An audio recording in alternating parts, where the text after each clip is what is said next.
I'm Leila Henderson from Newsmaker. Newsmaker is an online network for journalists and PR professionals.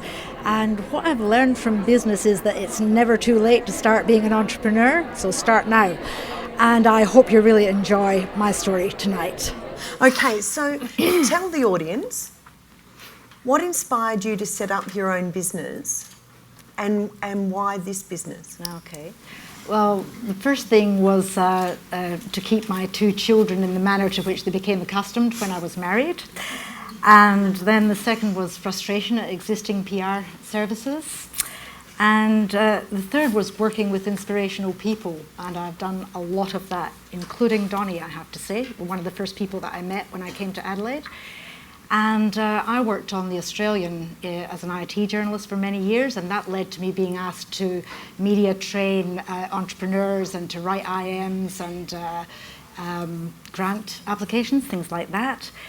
And the big turning point was when I got the job of PR and marketing director for an Adelaide startup, which was co-founded by Alan Noble.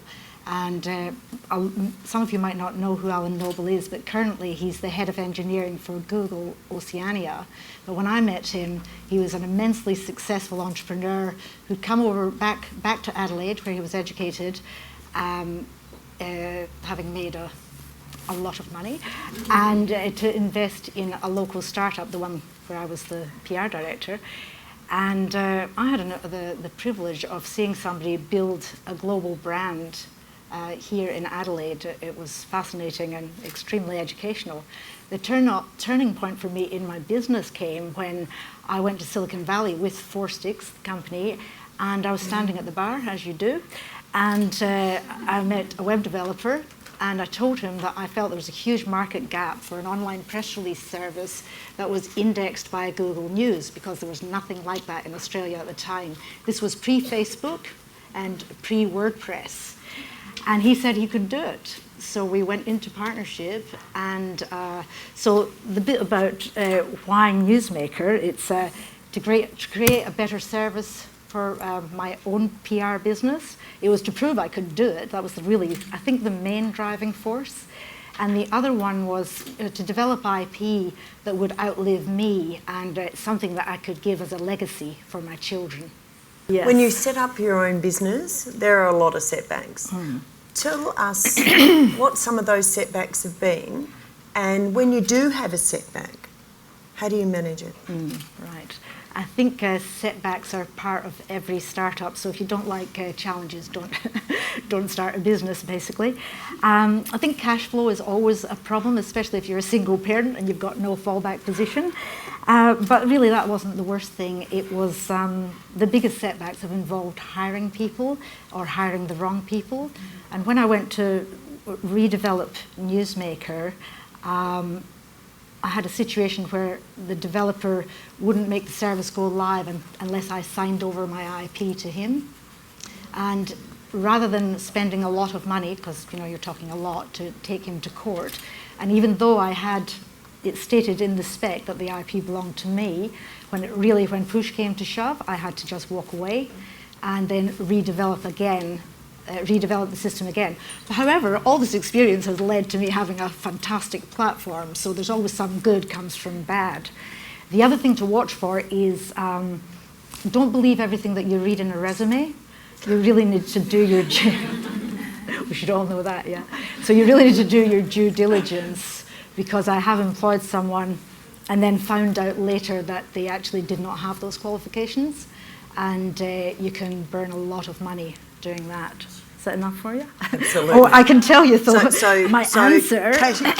Cash is king. Yes. And the people employing the right people. Yes, but is queen. Yeah, that's right. The answer to it, though, to find someone, if you're not a technical person, find a trusted third party who can vet the code for you, make it part of the system from the minute you employ the person, and every 3 months get a backup and have someone review the code. That's the best one. And the other one is always don't ever ask a developer if he can do something, ask them when. That's it. Because the answer is yes, they can. Yeah, they always say they can, but they meant, after 5 years when they, when they got around to it. Yeah, it's true. So somewhere on your fridge or next to your computer or on a wall somewhere would be an inspirational quote. Yeah. Something that you just look at and you go, okay, it keeps me going. Yes. Share that with us. That's fake it till you make it. Definitely. I live by that code. The other one, though, the good one, is go out on a limb, because that's where the best fruit is. And when the limb, or if the limb breaks, you get back up, you climb back up the tree and you find another limb. So thanks for that, Stephen. Yeah, that was a more serious one, yes. So most women who are managing businesses, careers, and also have children find it exceptionally hard to manage and balance work and life. If at all, how do you manage work life? Yeah, that's a really difficult question. I mean, anyone here who has children understands that if you're trying to work at any job and have children, you're not going to have much me time. And add to that managing an online business, because the plus side is that you have complete flexibility to manage your own time, but the negative side is that people expect you to be there 24/7. So until recently, I would say I didn't have any work-life balance at all, but I decided to change that. I had a chat to Frank Grasso, who's a local entrepreneur from eChannel, and he said you should always take the weekend off, because you'll never be able to keep the pace that you have to keep going during the week if you don't take some time off. So I do. I make sure I take at least one weekend day off completely. Doesn't sound very good. One day. So you work 6. Yeah, definitely. Oh, probably more. And I think the other girls will be saying the same. Yeah. So that's not work-life balance. No, that's not. Just in case you thought it was. So the answer is she hasn't got it. Yeah, I haven't got it, that's right. So what about your top tools or resources for your business? Oh, I've got a lot of really good ones. So I use Google Drive so that my whole team can share documents online, and we don't have that problem with emails flying back and forward and version control. I really highly recommend that. I use Xero for accounting, which is a cloud-based accounting system. I use Buffer to schedule posts in social media and to schedule the way the press releases go out into social media, which is really handy. But the biggest resource that I have is my women's network. I belong to the Adelaide Network, and I can't tell you the amount of support that gives you to have women who are all business women who talk openly about their problems. And also I've been able to get a bookkeeper and lots of other real support from that network as well. Good. So those are my resources. So what have you found to be the most effective way to promote your business? Well, yeah, without a doubt, again, it's search engine optimization. So you really need to make sure that your website is coming up on page 1 of Google, because I don't know if you know the saying that where do you hide a dead body? It's on page 2 of Google.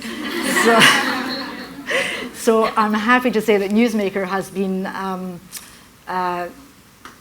there's a research company called Top SEOs that names the top press release distribution companies, and we've been the top press release distribution company in Australia for about 6 years. And that basically means that if someone's looking for press release distribution, they're going to find our website, newsmaker.com.au. You're going to find the top SEOs grid, which shows us at the top, and you're going to find a link to an article in Flying Solo, which is an online network for solo operators, and it reviewed online press release services. So we get 3 mentions on page 1 of Google, and that's by far the best promotional tool there is. Good. Yeah. So if you were to commence Newsmaker today, what would you do differently? There's a big one. I was offered $250,000 by an investor quite early on in the piece, about 2008. And the valuation wasn't that great, but to be honest with you, I really look back and realised that the networks that guy would have brought me would have just been, life-changing. On the plus side, he's still a customer of Newsmaker, and all his investees, all his investment companies, they're all customers as well, so I didn't lose out completely, and we're really good friends. But I would definitely think if you're going to take money, you should take it early. And but obviously you've got to have the right relationship and you've got to trust the person. There's a lot of other things to consider when you do that, which you'll hear from Belinda. So Newsmaker, which takes up 6 days, 24/7, isn't enough for this woman. She's about to launch Juicely, and another one which she won't go into tonight. That's right. Yeah. So why don't you tell us all about that new initiative? Oh, Juicely, okay. Juicely, as the name implies, is about getting all the juice about what a journalist is doing, writing about, what they're saying in social media. And the reason that's useful is that it means that a PR consultant can go into Juicely. They can find journalists who work, say, for a particular publication or on a particular topic. They can build media lists from that, and they can message those journalists from within the system. They can see what they've written about for however long. They do various searches and filters to find that. But the big thing, this works two ways. The journalist can also find out about the PR clients within the system as well. You can also, from an ordinary mobile phone, text Juicely the name of the journalist and get back a link which will go straight through into a page telling you all of that in one place. So it's a global service, and we're about to launch that. Well, when I say about, I should rephrase that, because in the world of web development or application development, you gave it to a developer. What was that? You gave it to a developer. Yeah. When they say 3 months, that means 9 months, and so on and so on. So yeah. So it's now 2020. South Australia's got its first female premier. Yeah. Oh, I wasn't thinking about that. If you I just threw that in. I was going much lower, but that's okay. Of course you would. Yeah.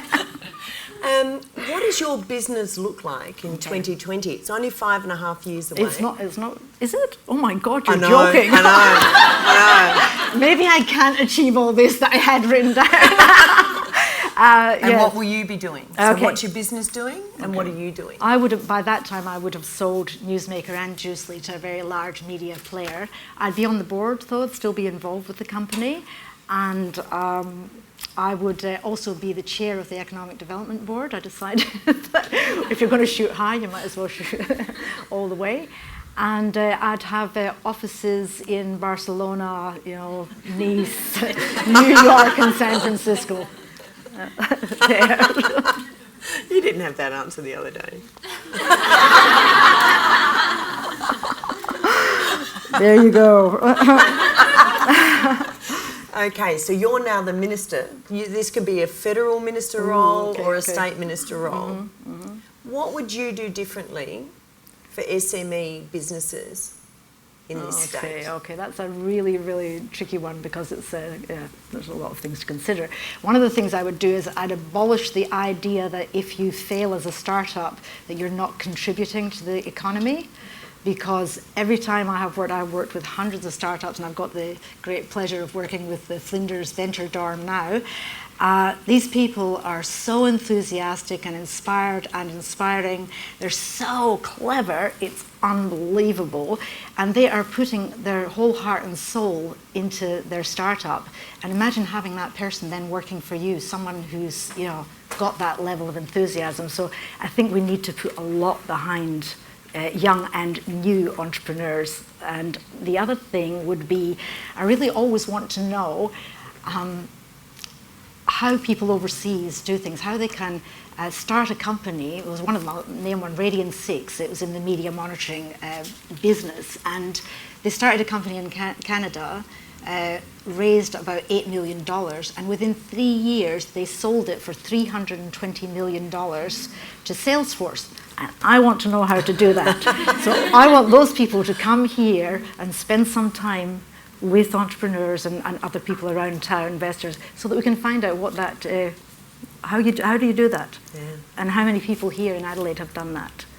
So it's sort of an entrepreneurs in residence, and also an investors in residence, so the people who gave them the money could come here and talk about the upside. What one piece of advice would you give to women who want to establish their own business? Okay, top two. I have to have more than one. The first one, the most important one, is start right away, and don't worry about how old you are or what decade you are in, because honestly, it is never too late. Living testament to this. And the big one as well is never shut somebody down who's giving you advice. Even if it's not important now, in the future you might need that person and they won't be there for you if you shut them down now. So that's just about listening. The other one's get a good lawyer. A good lawyer who is who's not litigious but who's a great negotiator. That's another one. So I might have 1 minute left. Proudest business moment. My proudest business moment. I've had quite a few grants, and I had a Yellow Pages Business Ideas grant, which was probably the most proud that I've been, because it's an independent grant. It's not a government grant. So anything that validates you and your business, you say, oh, other people think I'm having good ideas too. That's really great. So achieving 9,000 paying customers was a huge thing that made me proud. And the other one was getting a front page story in the Adelaide Advertiser. I thought that was pretty good. Front page. Yes. All right, so let's thank Raymond.